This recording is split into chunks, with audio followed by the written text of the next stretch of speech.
Here's another new partnership that Zebec just announced. Nothing I say is financial advice, and I'll talk about the price later when it comes to ZBCN, but let's talk about this first because Zebec announced that they're excited to partner with something called Alio.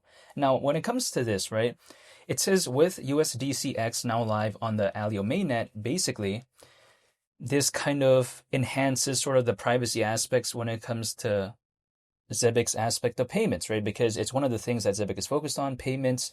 So through this partnership, this sort of improves certain aspects of Zebec's focus when it comes to payments.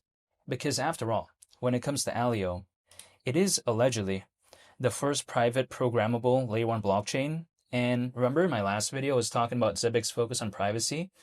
And then we see this. So again, when it comes to Zebec, they seem to be making strides or wanting to when it comes to the privacy side of things, which I do find pretty impressive because a lot of enterprises out there, they do care about that, right? Maybe in the retail side of things, some people might not care that much, but when it comes to enterprises, a lot of them apparently do care. So I do like this when it comes to Zebec. But with all this going on, though, it's not like ZBCN is really doing much, right? But I feel like sometimes people ignore that when it comes to, hypothetically, let's say during an altcoin season, people sometimes take a look at the resume, or should I say kind of the track record of a project. They take a look at that sometimes. So if a project isn't really doing much, let's say during a time when altcoins aren't doing the best, I think it would really reflect badly later on. But then I think if they still do things despite not much going on to the price, or going on with the price, I should say, and then later there's an altcoin season, I think that right there is a much more smarter idea than a project just giving up and not caring and then trying to do things later on when there's a change in sentiment. I think sometimes a little bit too late in some cases to even do much fundamentally. So I do like this when it comes to Zebec.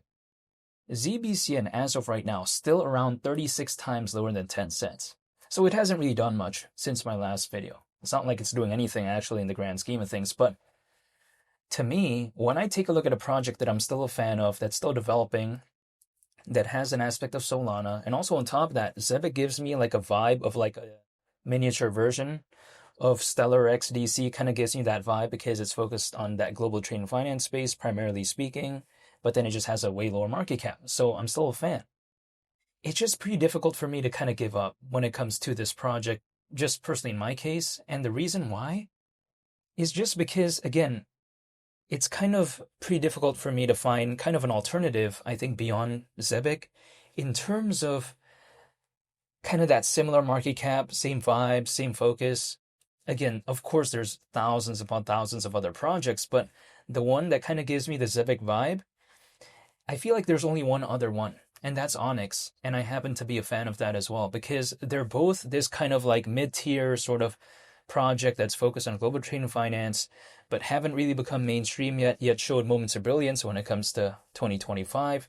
I feel like when it comes to that archetype, there's only pretty much two for me as of right now, and that's either Zebec or Onyx. So I'm a fan of both. This is the way to take a look at it. And the other day, someone asked me, like, what would I rather choose? Am I going 50-50 when it comes to XCN or ZBCN, or am I going more towards Zebec or something like that? But personally for me, I like to keep it balanced because they're both kind of the same vibe. That's the thing. They both kind of have somewhat of a similar presence. Sometimes they have a similar market cap, sometimes they don't, but kind of in that same range. And they're still focused on global trade and finance. So again, I'm just believing in both. That's the way to take a look at it. I'm doing 50-50. I get it. It's kind of like a cop-out. Sometimes people like to say because they're like, okay, why don't you choose one over the other? But here's the thing. If someone asked me, do I have more of ZBCN or XDC? Clearly I have more of ZBCN just because XDC has a bigger market cap. I still hold XDC, but then I also still hold ZBCN. Had, let's say, ZBCN had a way bigger market cap than, let's say, something like XCN, then of course I'd allocate hypothetically more towards XCN, but that simply hasn't been the case, right? They're both, as of right now, still kind of in that same range, so I still believe in both. But for whatever reason, if let's say ZBCN randomly went to like a 2 billion market cap and XCN still kind of low, then of course I'd start dollar cost averaging hypothetically more towards something like XCN, but that hasn't been the case. But I'm just saying, as long as they have this somewhat similar market cap, I'm still doing 50-50. But again, I'm not telling anyone to do anything, but it could change, right? If one just became randomly more massive than the other, but we'll wait and see when it comes to that.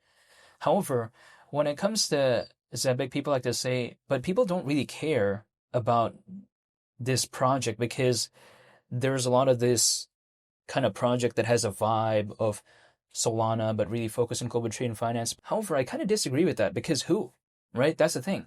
Zebec is arguably, I think, when it comes to a project that has an aspect of Solana, yet focus on global trade and finance, primarily speaking, I feel like there's only kind of one that I'm looking at, which is this.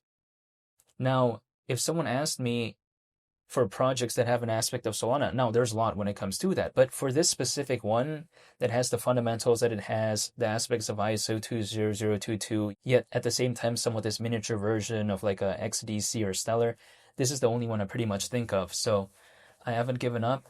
And also, actually, at 10 cents market cap, considering current circulating supply would be around 9.7 billion. Like, it's not going to be breaking any world records, right? However, does it need to anyways? I highly doubt it. I mean, again, we're around 37 times lower than a 9.7 billion market cap. Around 36 times lower. Not 10 times, not 20 times. Now, I get it. This may seem like kind of a bad thing, actually, in the grand scheme of things. It's like, whoa, the project had such a big pullback. But during an altcoin season, as the old saying goes, sometimes they say, hypothetically, a high tide raises all ships. I've personally seen a moment of brilliance when it comes to ZBCN in 2025, but that was without an altcoin season. So if it did that without an altcoin season, what could it do if there was an actual true altcoin season? I don't think I've seen one during this cycle, but I'm just saying. This is why I'm a little bit kind of curious when it comes to this. But this is ultimately a time will tell type of situation because I can't control this. But what I can control is myself. And I'm going to control my dedication, my belief. But we haven't seen an altcoin season, so I'm just going to wait, stay patient. I think that's pretty much about it. And I want to just say thank you for watching. I hope you all have a very nice day.